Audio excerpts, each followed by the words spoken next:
नमस्कार, मी तेजस्विनी. तुम्हा सर्वांचं आपल्या चॅनेलवरती पुन्हा एकदा अगदी मनापासून स्वागत आहे. सर्वांना श्री स्वामी समर्थ. आय होप की तुम्ही सगळेजण मस्त आणि मजेत असाल. स्वामी महाराज तुम्हा सर्वांच्या मनातल्या चांगल्या इच्छा पूर्ण करू देत.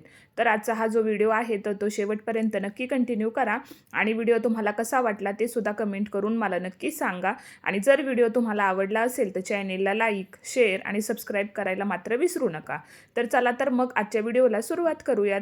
तर सुंदर दिवसाची सुंदर अशी सुरुवात झालेली आहे आणि नेहमीप्रमाणे व्हिडिओची सुरुवात झालेली आहे आपल्या किचनपासून. तर आता जीविकाच्या झालेल्या आहेत एक्झाम स्टार्ट, तर त्याच्यामुळे सकाळची माझी थोडीशी धावपळ जी आहे तर ती होत असते. पण एक 7-8 दिवस झालं की मला असं वाटतं की सगळं रुटीन जे आहे ते माझं व्यवस्थित होईल, कारण की सध्या तिचा अभ्यास वगैरे घ्यायचा, त्यानंतर तिला स्कूलला सोडवण्यासाठी जायचं, दुपारी तीसुद्धा घरी लवकर येते, त्यामुळे सगळं जे आहे तर ते मला वेळेत आवरावं लागतं, कारण की मग नंतरनं तिचा अभ्याससुद्धा मला घ्यायचा असतो. तर इथेच ना सकाळचा स्वयंपाक माझा झालेला होता, नाश्ता वगैरे आधी आवरून घेतला आणि मग म्हटलं चला आता झटपट असं आपण आपलं किचन जे आहे तर म्हटलं ते आवरून घेऊयात. आता येत ना सगळं माझं स्वयंपाक वगैरे आवरला ना तर मग अर्ध्या तासामध्ये अगदी 20 ते 30 मिनिटांमध्ये ना मी किचन असं झटकीपट आवरून घेत असते. तर म्हटलं चला आता हाच व्हिडिओ तुमच्यासोबत आज शेअर करूयात. तर इथे येत ना आधी स्वयंपाक वगैरे आवरलेला होता, फक्त येत ना माझी टोमॅटोची चटणी जी आहे तर ती शिजायची बाकी होती, म्हणजे भाजी ऑलमोस्ट झालेली होती. फक्त थोडंसं जे आहे ते म्हटलं वरून तेल वगैरे टाकून छान तिला असं पुन्हा परतून घेऊयात. आता थोडंसं भाजीमध्ये येत ना कसं खाण्याचं म्हटलं ना की प्रत्येकाला काही ना काहीतरी वेगवेगळं आवडत असतं. तर मग आज येत ना मी माझ्याकडे एकच वांगं शिल्लक होतं, तर मग वांग्याचं भरीत मी बनवलेलं होतं आणि मग म्हटलं थोडीशी टोमॅटोची चटणी वगैरे बनवूयात, म्हणजे भाजी जी आहे तर ती सगळ्यांना पुरेल. तर मग आता भाज्या वगैरे माझ्या झालेल्या होत्या, तर आता म्हटलं दूध वगैरे फ्रीजमध्ये ठेवून देऊयात, कारण की सध्या आहेत ना उन्हाळ्याचे दिवस आहेत आणि उन्हाळ्याचे दिवस म्हटलं की दूध वगैरे पटकन खराब होतं. त्याला आपण जास्त वेळ काही वरती ठेवू शकत नाही, कारण की आता एवढा कडक उन्हाळा पडलाय ना की काही विचारायलाच नको. म्हणून मग आधी दूध वगैरे गरम करून घेतलं, लगेचच ते फ्रीजमध्ये ठेवलं आणि जेवढा काही स्वयंपाक वगैरे असतो ना माझा सकाळचा झालेला तर तो सगळा आहेत ना मी असा छोट्या भांड्यांमध्ये काढून ठेवत असते, जेणेकरून किचन ओट्यावरती येत ना जास्त पसारा वगैरे होत नाही आणि दिवसभर आपला किचन जो आहे तर तो सुद्धा क्लीन, नीटनेटका आणि सुटसुटीत असा दिसतो. आता ज्यावेळेस कधी आपण आपलं किचन पाहतो ना त्यावेळेस आहेत ना असं छान फ्रेश आपल्याला वाटलं पाहिजेत, म्हणजे पुन्हा किचनमध्ये काम करण्याची आपली इच्छा जी आहे ती निर्माण झाली पाहिजेत. नाहीतर बऱ्याच ठिकाणी असं असतं बघा की पूर्ण किचनमध्ये पसारा असतो, गॅसचा ओटा तसाच खराब असतो, सिंकमध्ये भांडी असतात, त्यानंतरनं स्वयंपाक केलेली सुद्धा अगदी मोठी मोठी भांडी आहेत ना किचनमध्ये तशीच ठेवलेली असतात. तर मला असं वाटतं ना की जर आपल्याला स्वच्छ किचन आपलं जर ठेवायचं असेल ना तर आपल्या किचनमध्ये येत ना सुटसुटीतपणा हा असायलाच हवा. तर सगळ्यात आधी येत ना मी भाज्या वगैरे छोट्या भांड्यांमध्ये काढून ठेवल्या, जेणेकरून ओट्यावरती जास्त पसारा वगैरे राहणार नाही. आणि आदल्या दिवशी जेवढी काही भांडी वगैरे घासलेली असतात ना रात्रीची, तर ती सकाळी आधी मी ज्यावेळेस किचन क्लीन करायला घेते ना तर सगळ्यात आधी भांडी वगैरे लावून घेते, म्हणजे जी काही सिंकमधली भांडी वगैरे असतात ना तर ती मला मग या जाळीमध्ये व्यवस्थित असं ठेवायला येतात. आता जाळी येत ना माझी खूप जास्त मोठी आहे, म्हणजे त्याच्यामध्ये मी 2 टाईमची जरी भांडी वगैरे धुवून ठेवली ना तरीसुद्धा त्यामध्ये ते अगदी व्यवस्थित बसतील. पण कसं होतं मग सारखं मग एखादा चमचा राहिला किंवा मग एखादं भांडं वगैरे राहिलं तर मग सतत ते जाळीकडे जावं लागतं. त्याच्यामुळे ना मग भांडी आधी लावून वगैरे घेते, म्हणजे कसं काही जरी आपल्याला शोधायचं म्हटलं तर मग एखादी ट्रॉली ओपन केली की त्यामध्ये आपल्याला सगळं व्यवस्थित असं सापडतं. नाहीतर मग सतत ते जाळीकडे जायचं, पुन्हा ती भांडी वर खाली करायची, त्याच्यापेक्षा मग असं वाटतं की चला रोजच्या रोज आपण आपली भांडी वगैरे जी आहे ती लावून घेऊयात. आता जेवढा काही स्वयंपाक झालेला होता ना तो सगळा साईडला इथे ओटा वगैरे पुसून घेतला आधी आणि त्यानंतरनं सगळं स्वयंपाक एका साईडला असं मी लावून ठेवत असते.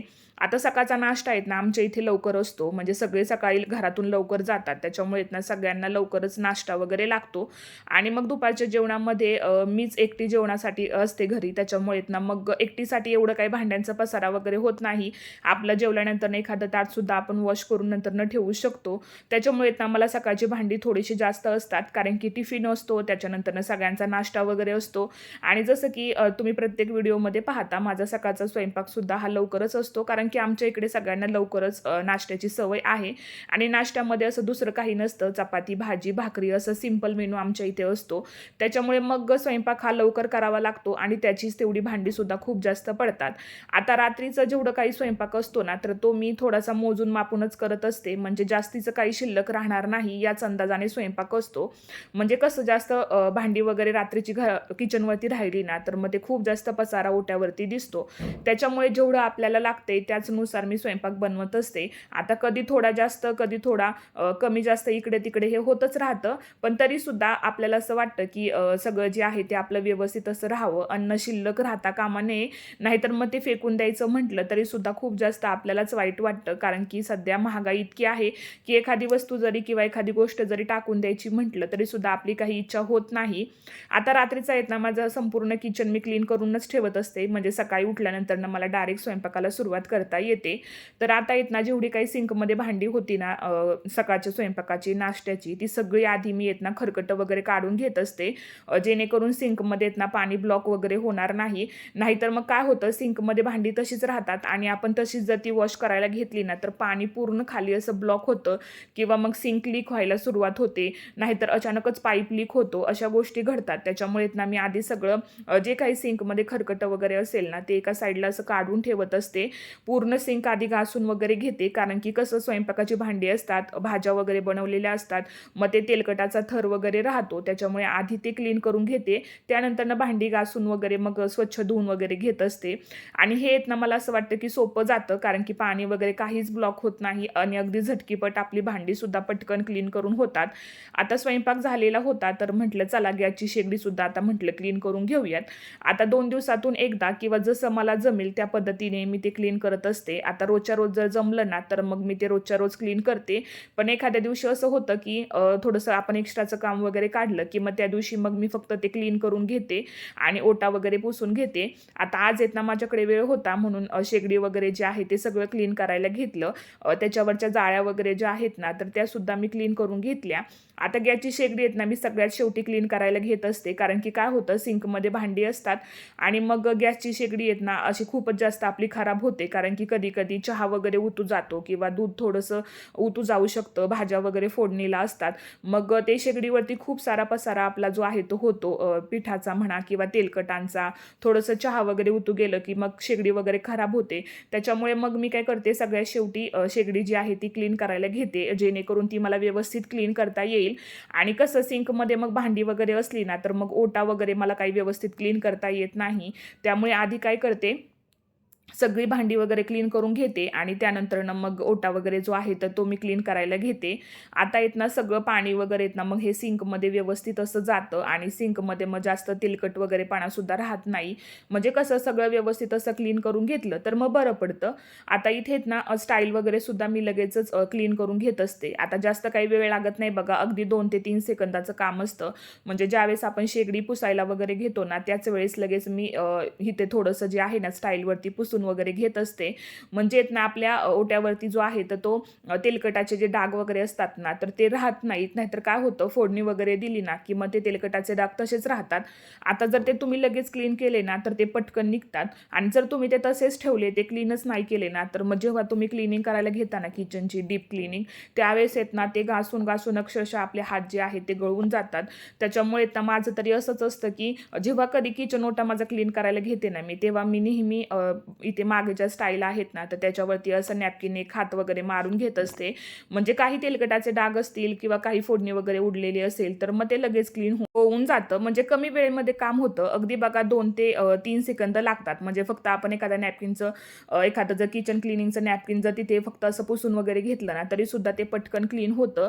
जास्त काही वेळ लागत नाही, कारण की ते डाग ताजेच असतात. त्याच्यामुळे ते पटकन क्लीन होतात आणि अगदी ते तसेच राहून गेले ना 8-8, 15-15 दिवस, मग ते काही क्लीन होत नाही. आता गॅसची शेगडी वगैरे क्लीन केली. सगळ्या ज्या काही त्याच्यावरच्या जाळ्या वगैरे होत्या, तर त्या सगळ्या घासून वगैरे घेतलेल्या होत्या. त्या पुन्हा लावून घेतल्या शेगडीवरती आणि मग म्हटलं चला आता सगळ्यात शेवटी आपला ओटा जो आहे तर तो आपण क्लीन करून घेऊयात.